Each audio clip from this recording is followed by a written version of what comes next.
We are here with veteran Norm Hicks, is that right? Right. And part of several branches of military. Very excited to interview you here today. And how many years of service would you say you were in? Total probably 10.5 years. It's quite a bit, man. You started with Navy, Yeah, correct? I joined the Navy in 1960. 1960. Served 4 years. And then did you take a break after that? Yeah, I went to college, got a degree, and then got a commission in the Air Force after going to college for 3 years. So that's a big jump from Navy to Air Force then. So you said you started in 1960 for the Navy. How was basic training? What were some of the things that you did that really struck out to you, or some day-to-day basis things? Well, basic training, you're a civilian when you come in, so you're not familiar with the military way, and of course the first thing they do is everybody has to get a uniform, and that's an experience going through the issue and trying on your clothes that are probably 2 sizes too big or the other way around, and usually the little guys get the biggest t-shirts, and it's kind of hilarious in a way, but that's kind of the outfitting portion of the very first thing you do when you come in. They want everybody to have their uniforms and learn how to put them on. We had to stencil our service number in every piece of clothing we were issued. They told us we're not going to need civilian clothes anymore because you're in the Navy now. That was really wrong, but during basic, that's all you wore was your military uniform, and then you get into the actual basic training part, where you go to the different schools and so forth. During basic training, what were some of the training things that you've done, and was it a lot of hard training things that really try to get you more into a military mindset and away from the civilian mindset? Well, one of the basic things that they do in any branch I've been in is you learn how to march, and you march and you march and you march, and I think they do that to get you used to complying with orders and what to do next, and you respond to that automatically after a while. And so that was the first thing in both when I went to Navy boot camp and also in the Air Force. You marched a lot. I bet that is. And how long was boot camp then? About 3 months.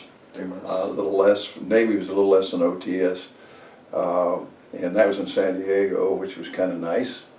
Weather's decent year-round there,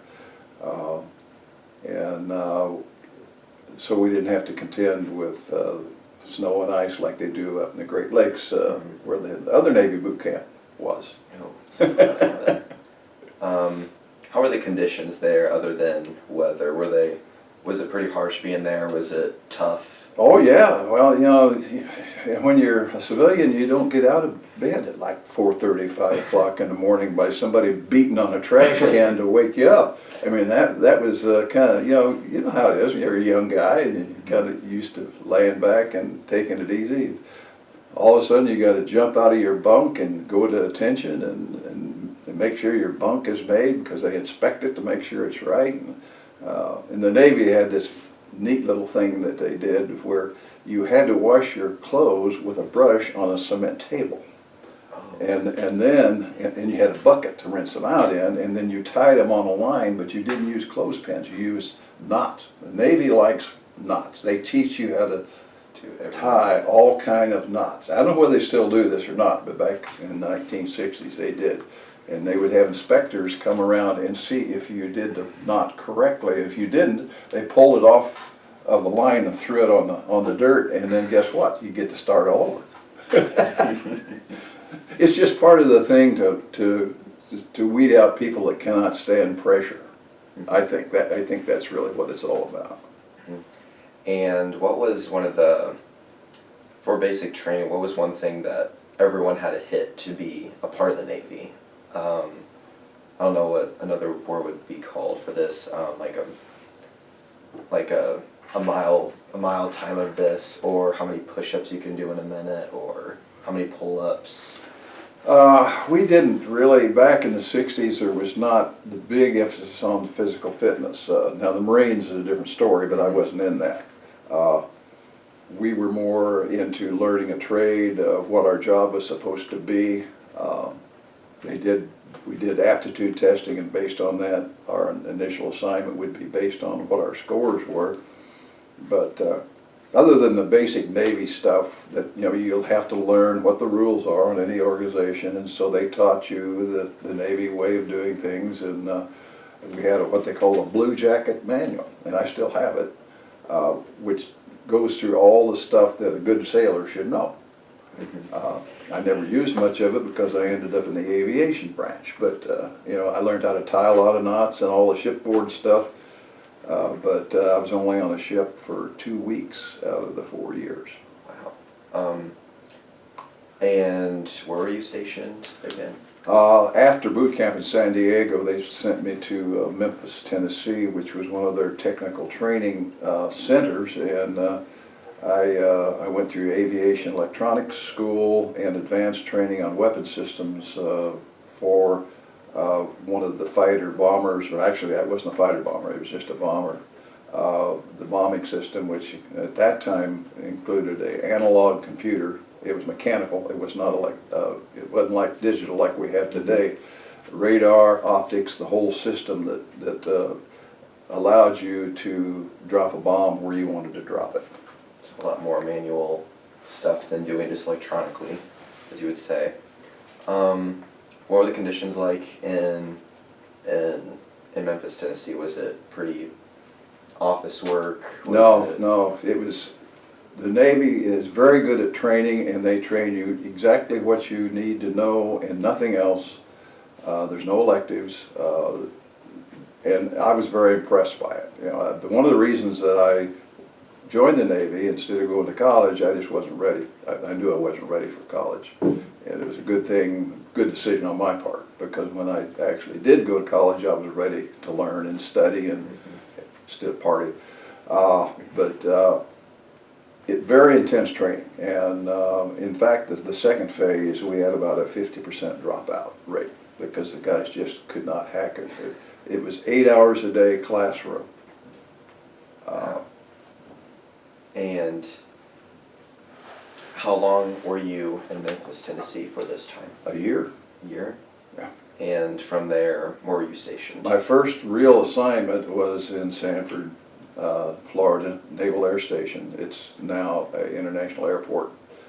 But at that time we had a heavy attack wing there. I was in one of the squadrons in that.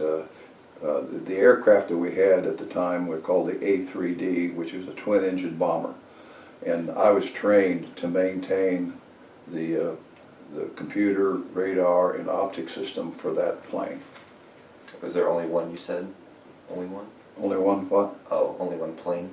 Oh no, we had other aircraft there, but our squadron had the A3Ds. We were what they called, Navy called a heavy attack wing, and that was our main emphasis was the twin-engine bombers. That's pretty cool. Did you get work with any other aircrafts at all, or radar systems, as you said, or was it mostly just that? Actually, for the 3 years, I was at Sanford for my entire time in the Navy after leaving tech school, and so I worked just on that one. It was kind of a nice place to be in Sanford, Florida, 40 miles from Daytona Beach for a young sailor, and I enjoyed that. I bet that was pretty nice weather-wise. And I think you mentioned to me that this was during the Cuban Missile Crisis. Is that correct? That's correct. That was scary. During that time, we were, of course, in Florida, which is right next to Cuba, where all this was taking place, and we were placed on alert 24 hours a day for, I don't know, a couple of weeks, I think it was, and the military buildup in Florida was amazing. I mean, we had Army, Air Force, everybody come on our little naval air station down there. I'm surprised Florida didn't sink from all the military that was brought down there. But, you know, as an enlisted guy, working just on an airplane, I didn't know the big picture. I didn't really even understand the nuclear threat that was involved with the Russians and the Cubans having the missiles there. The main thing I remember is during that alert process, they deployed our airplanes out around the airfield instead of having them up close to the maintenance hangars, and they learned that lesson after Pearl Harbor when they put all the planes together so you could guard them better, and that just made an easier target for the Japanese. So when they deployed all these airplanes all over the airfield, and when we were on guard duty, because we had to guard all these things, we'd have to walk clear out to where these planes were and guard them. So we knew something was up. We didn't know exactly what the big, years later when I watched history, I realized how close we came to a thermonuclear war, which you think back on it, and that's really scary. But at the time, you know, as a guy that's just a young enlisted man, you're just doing your job, basically. And at that time, you said this was around 3 to 4 weeks, right? Of just non-stop. Yeah, I don't think it was that long. Maybe a couple of weeks. I don't know. You know, like I say, when you're a young guy like this, you just go out. I can tell you go here, do this, and you do that. That's just what you do when you're in the military. Mm-hmm. I guess one kind of funny story is that in the Navy, they like guard duty. They like night watches, especially mid watches, where you get on a nice warm bunk and go out and stand out in the cold for 4 hours. They would, when we'd go out, they would issue us a 45, and somebody discovered that the 45s that we had didn't have firing pins in them because they were afraid that we might actually try to shoot one of them. And when the Cuban Missile Crisis came up, I think we used the same 45s to guard the airplanes. So the same thing that can't do anything is the same. We had a joke that, well, I wonder what these are for. I guess they're to throw at somebody. I don't know. But that was, you know, kind of peacetime. It was a part of the Cold War, so we weren't that directly involved with combat. We were just in a state of readiness. Mm-hmm. And getting everything kind of ready for attack or defense. And during that time, did you have any airplanes coming through, like flying around, or did you have anyone leave for like a mission that you had to get people ready for? We never really had to do that on our base. We were on alert, and I guess had we been called on, our bombers would have probably been involved in the invasion of Cuba, but fortunately, President Kennedy didn't do that. He resisted invading Cuba, which is probably a good thing in retrospect because the Russians had agreed to let Castro have access codes to the missiles if we invaded. Fortunately, we didn't invade and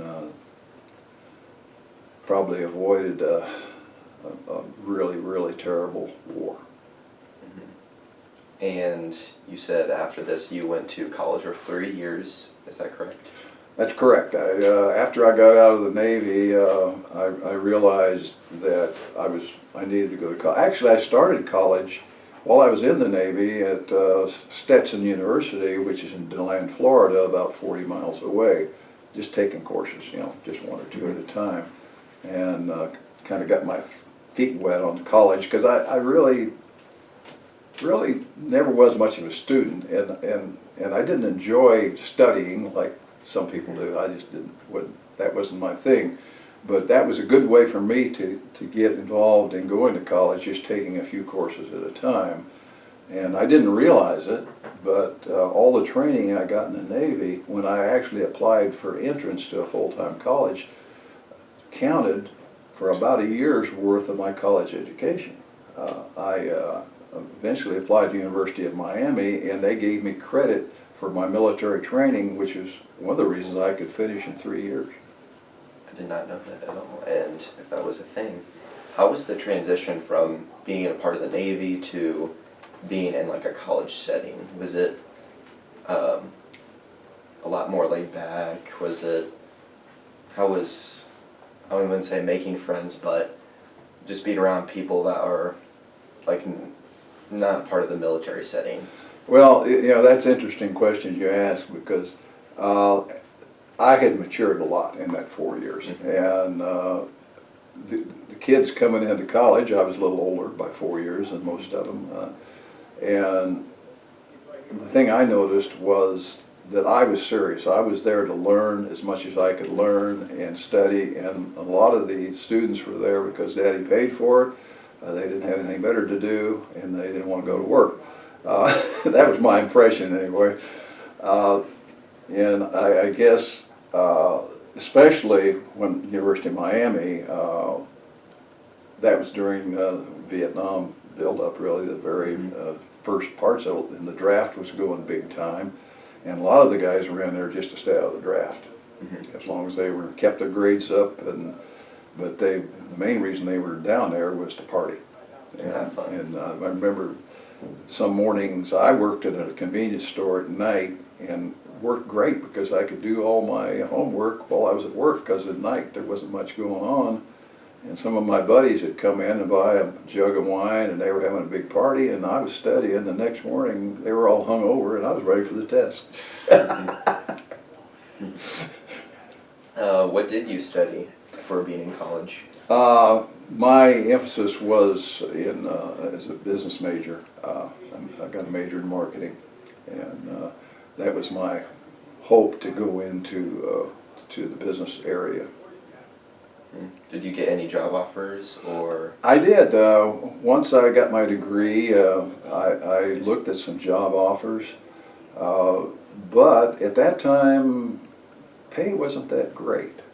You know, you were looking at maybe $4,000 a year annual income back in the '60s. Nowadays, that's probably a month's worth. But then, and then I looked at the military, and with my prior service, I could go into the Air Force, get a commission there, and my starting pay was higher than what I could get on the civilian market. I forgot to ask you this about the Navy, but how did the ranking system work? Did you raise any ranks at all? Well, yeah. Well, stay? enlisted, you have when you first go in, you're an airman apprentice. You know, you get 2 little stripes, and then as you go up, you get airman, which is 3, and then you go into what they call a petty officer ranking system: a 3rd class petty officer, 2nd class, 1st class, and then it goes to chief. And so I made it up to 2nd class petty officer in the 4 years, which the field I was in, which was electronics. There was not much competition. They needed people because it was a technical field and a lot of people couldn't qualify. So making rank was pretty easy. Boatswain, so there's a boatswain's mate rank, which is an old Navy rank. It sometimes took them 20 years to get where I made it in 4.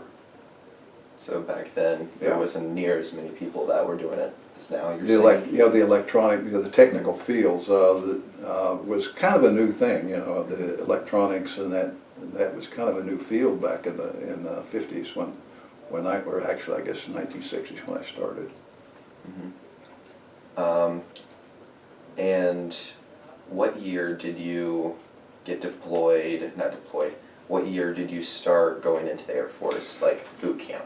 That was in 1967. I applied for the Air Force, and I really wanted to be a pilot. Always wanted to fly. And of course the military always gives you lots of physicals, and you do a lot of, and written exams I passed no problem. But unfortunately my vision was not quite good enough. I was 20/30, and in the Air Force you had to be 20/20 to be a pilot. So they said, well, you could be a navigator.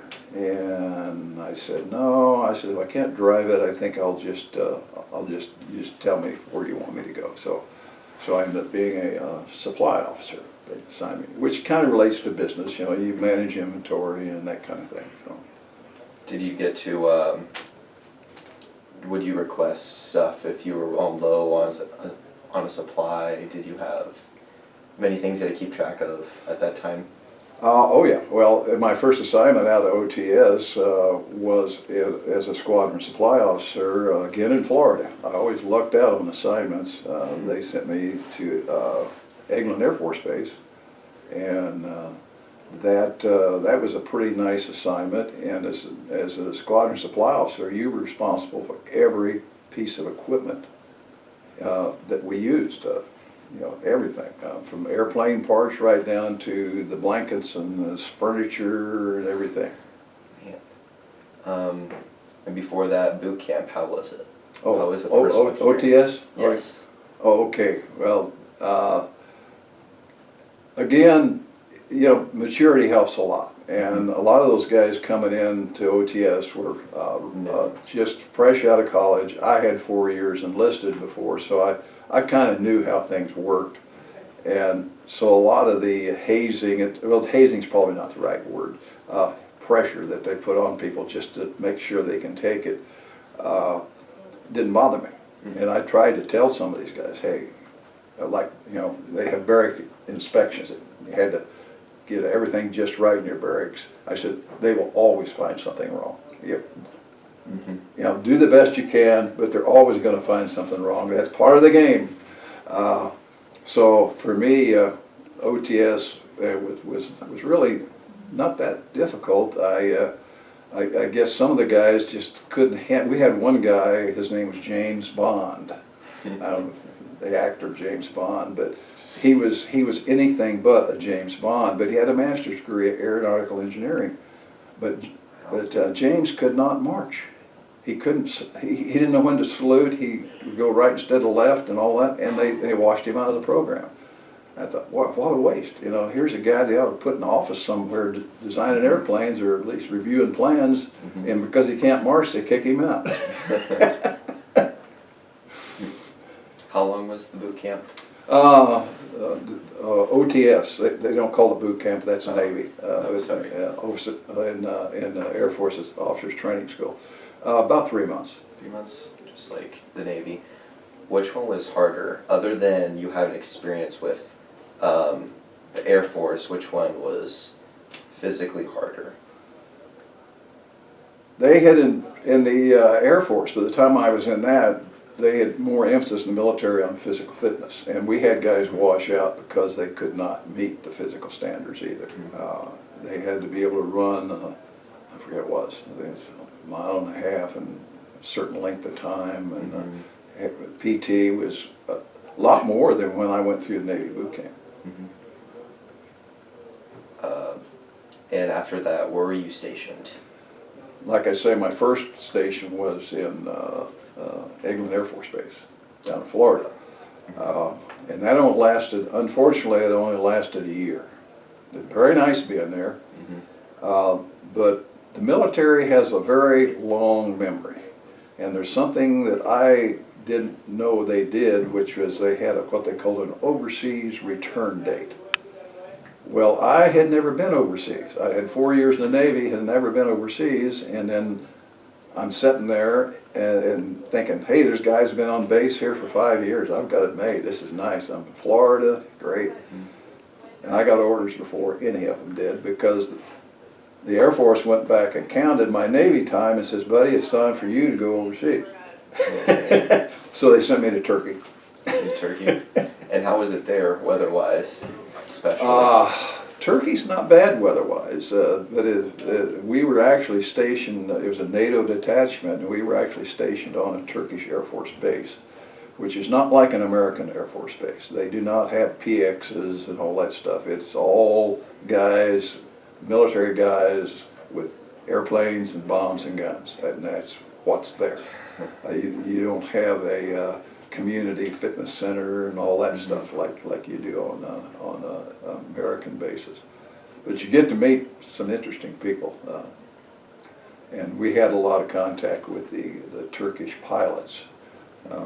When we would have down at our alert facility, we actually controlled the bombs, and the Turks controlled the airplanes. And so we would, at the alert facility, we would have contact with the Turkish pilots occasionally, talk to them. But we had our own separate secure area within the facility.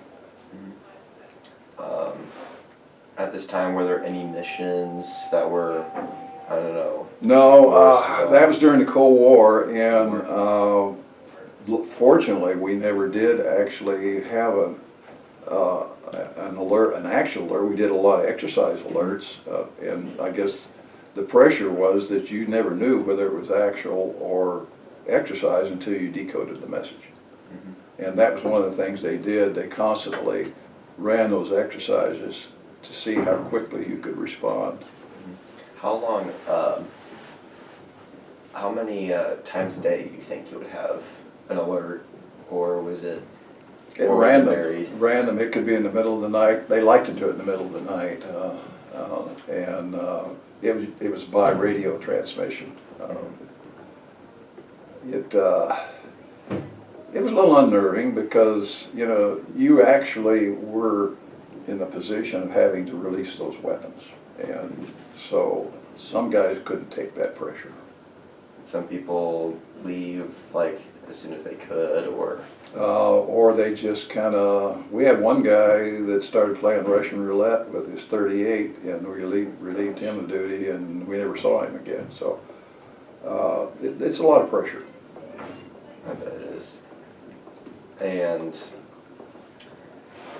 as you said, you were dealing with all that supply stuff, and yeah, in the Air Force, when I was a supply officer, once I went to Turkey, I was a munitions supply officer.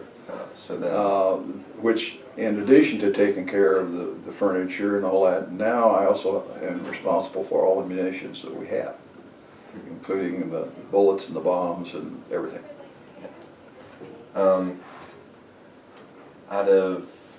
What was one of the biggest things you had to deal with for supply, I would say? Well, I guess it's not really so much the supply, it was our additional duty as emergency actions officer, which all the officers had to be both. And there was a lot of pressure in doing that. You had to learn how it worked, and how to react and decode the messages and what to do During that time.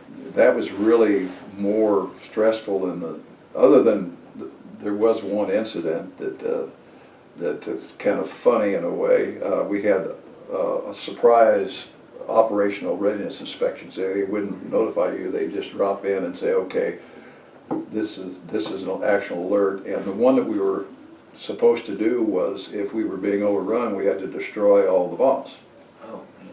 Oh. And that meant putting det cord or detonation cord and running it to each weapon, and then running it out and with a detonator up the hill, and you cranked it, and you simulated. We blew up the firing mechanism basically. You didn't make a big mass explosion, but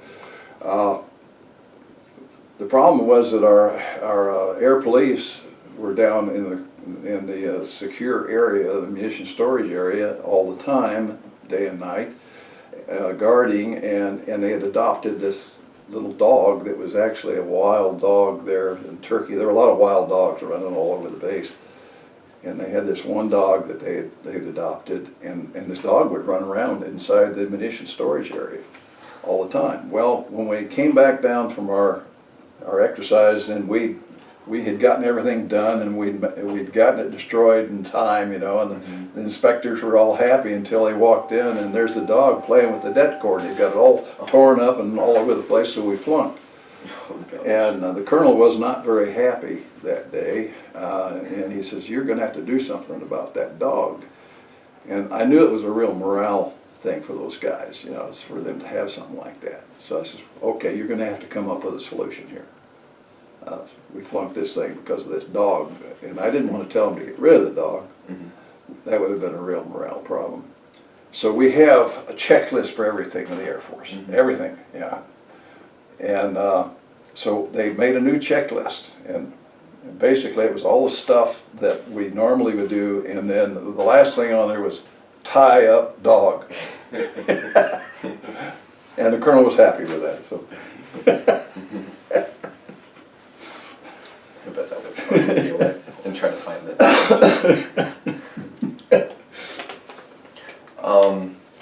When you received the messages, how did you decode them, and what kind of coding were they in, or is this classified? That part is classified of how we did it. All I can tell you is that we did have messages that came in and we had to decode them. I can't tell you exactly how we did that,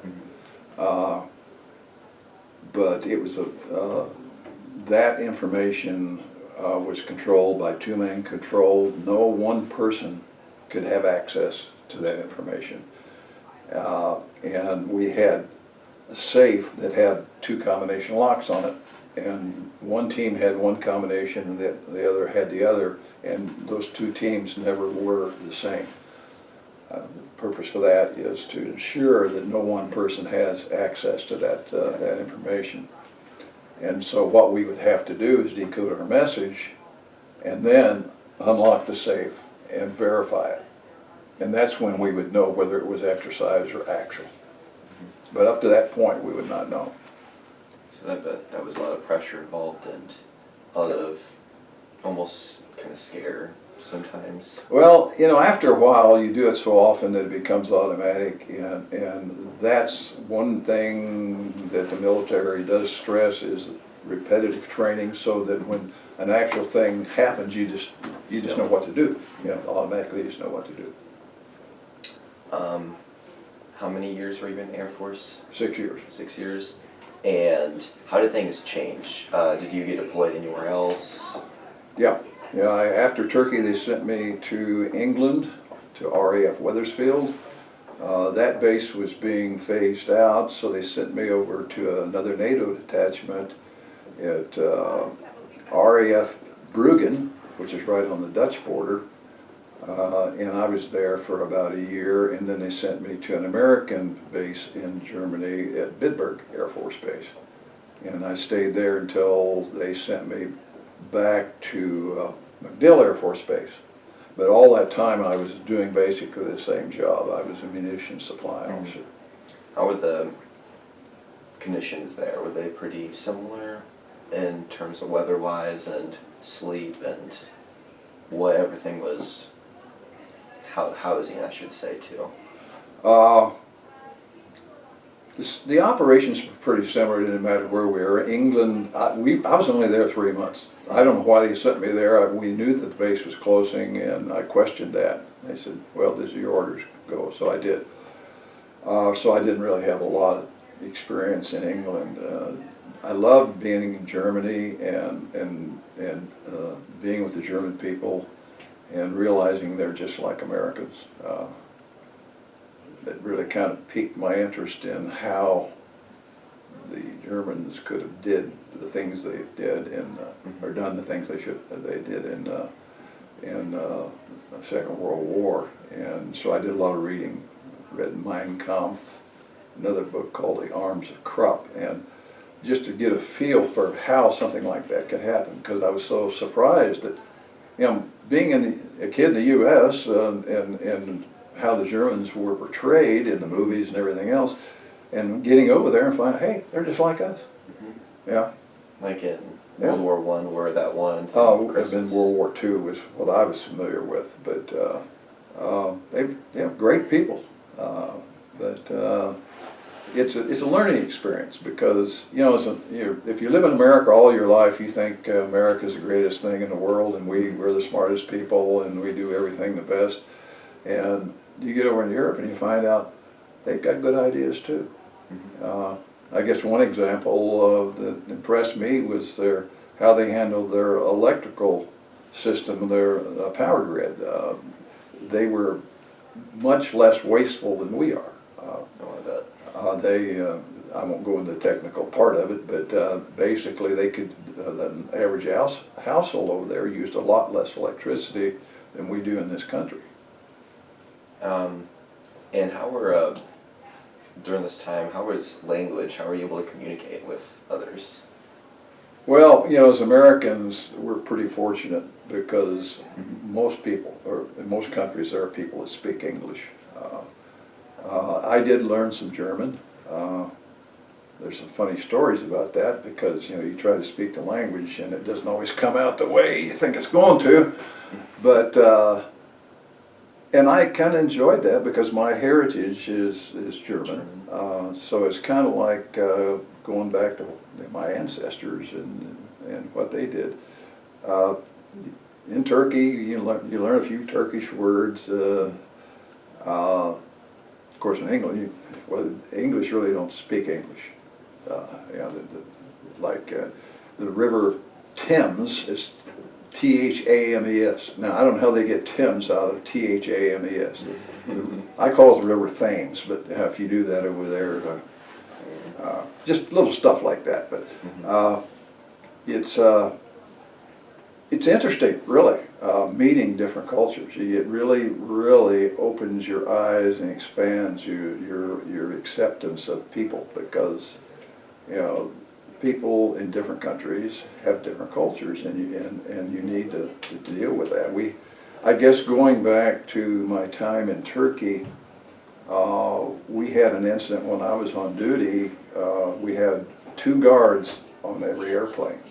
One was Turkish and one was American. And my sergeant called on our intercom and said, "Hey, the Turk over here is getting all excited and mad and pointing his gun at me." They had full automatic rifles. So I couldn't leave the command facility, so I called the Turkish pilot and said, "Could you go out there and check out and see what's going on out there?" So he went out and started talking to the Turkish guard, and of course the guard is standing at full attention, and the pilot starts slapping him and backhanding him and backhanding him. And so pretty soon the pilot comes in, and the Turkish guard, paddy wagon pulls up, they replace him, he's gone. I've never seen him again. So I asked the pilot, the Turkish pilot, I said, "Well, what was the problem?" He says, "It's taken care of, don't worry about it."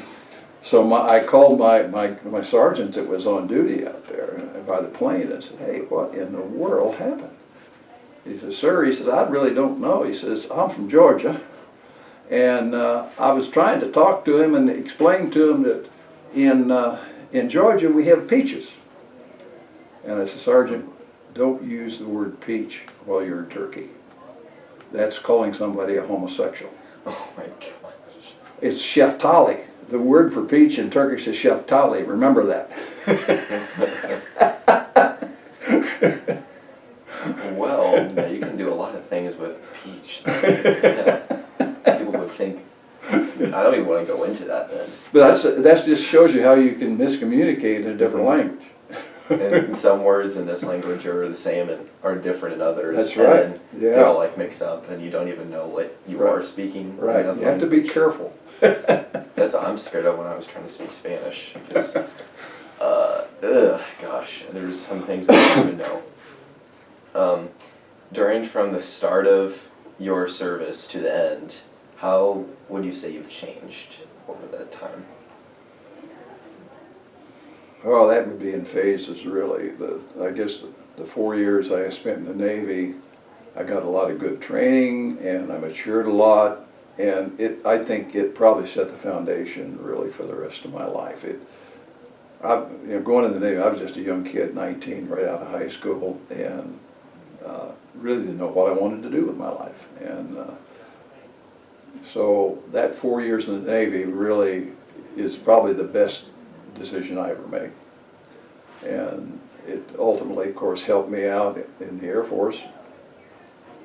And what's nice about it is, you know, being a veteran, we get a lot of veterans benefits, and I'm glad to see that the country has turned around. You know, the Vietnam vets really got a bad deal for the way they were treated, and it wasn't their fault. They were just doing what the country asked them to do. That was not a very nice time in our history in our country.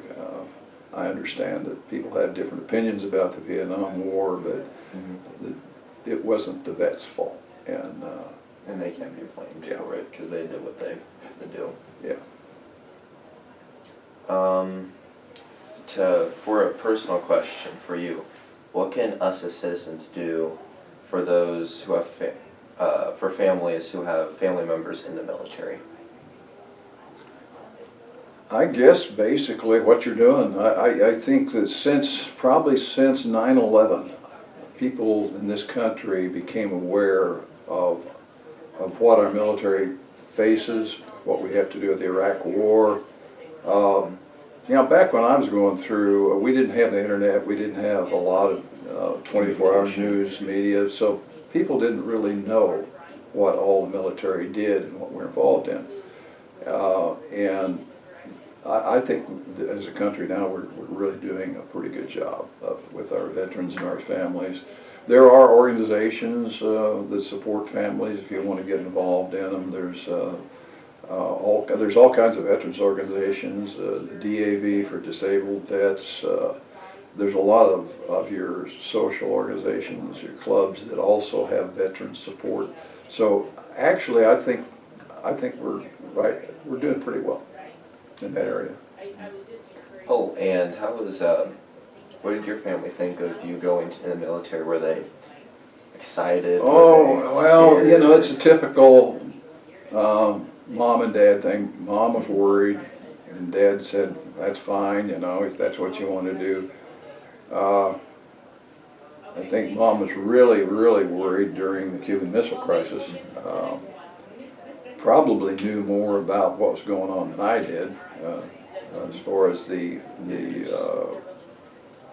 I guess the public information that was out in the TV. But back then, again, you didn't have the 24-hour coverage like we have now. So a lot of people weren't as aware of really what was going on. Until now, kind of. But Mom then became kind of proud of me. You know, she wanted me to wear my uniform when I came home on leave and, you know, all that stuff. I didn't really like to do it because I wore my uniform all the time. When I got home, I wanted to put on some civvies, you know. Yeah. And how often did you get to come home? I forgot to ask for leave, yeah. Well, that's somewhat if you're not in a combat situation, and I never was. So, you know, you had 30 days leave a year. That's pretty standard in the military, and you could kind of take it as you wanted, as you requested it. When I was in the Navy, I did a lot of it during Christmas time, because I was stationed in Florida, and Mom and Dad were out in Arizona, and this is before I got married, so I would try to get back out to Phoenix, Arizona to see them at Christmas time. Back then, we didn't make much money in the Navy. I think I started out making $82 a month as a seaman apprentice. So you didn't have a lot of money for airfare or bus fare, so you hitchhiked. And so I would hitchhike all the way from Sanford, Florida to Phoenix and meet a lot of interesting people along the way. But back then, hitchhiking was not really not very hazardous. It was, you know, a lot of people did it, especially military. A lot of military guys, that's how they got around, is by hitchhiking. And you wore your uniform, people would pick you up and take you as far as they were going and drop you off. I guess one time I was hitchhiking from Sanford, and it was around New Year's Eve, and this guy picked me up, and he was going to a New Year's Eve party, and he had a fifth of booze, and he says, "Here, you drive. I'm getting ready for the party." And he got in the back seat, started drinking. By the time I could barely get the address of where he was going out of him when we finally got there. But that was interesting. And through all this time, as you look back, what do you think of that time? Do you miss it? I'm guessing you're really proud of it, and it's an honor for sure to be able to serve and people respect you. What do you think of the time served now? Well, I've really, for the most part, enjoyed the time I was in the military. I was very fortunate. I was never in a battle situation, and that's pretty good. Being in 10 years, more than 10 years, and got to see a lot of interesting places, meet a lot of interesting people, and I think I gained some knowledge that helped me in my later career, even when I wasn't in the military. because of the training I received there and the discipline that you get, For sure. and how to, as simple as be where you're supposed to be when you're supposed to be there, you know, that kind of thing. But overall, I would probably, if I had to do over again, I'd do the same thing. And that's always good enough that you did the thing that you wanted to do. Well, we are here today concluding the interview with Norm Hicks, and that is all for today.